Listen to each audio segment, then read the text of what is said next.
Hi friends, it's another recipe video with me, Lorraine Shu. Thank you for joining me on this channel. Today we are cooking a very well-known dish in the southwest region of Cameroon, Okonobong. I have a lot to say about this recipe, but let's start cooking.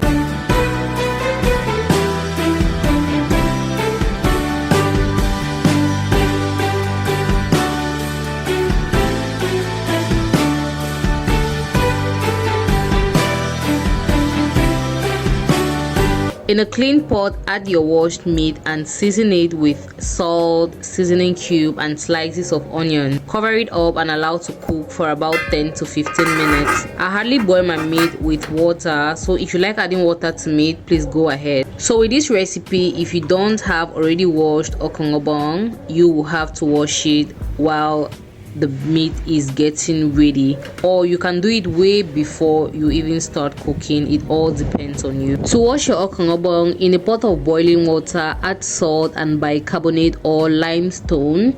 Then add your sliced okonobong, stir and allow to cook for about 5 minutes. Drain your vegetable and add in cold water, then squeeze and set aside. When your meat is brown, add ground egusi paste in scoops.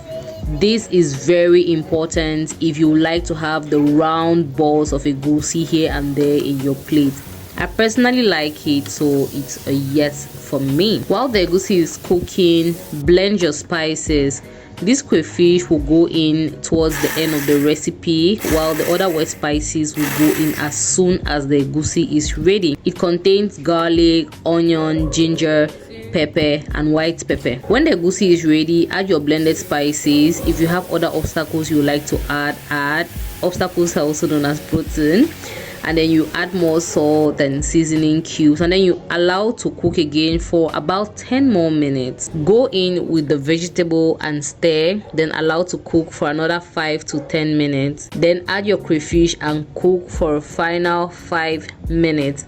I lost the footage where I was adding crayfish, but guess what? Food is ready.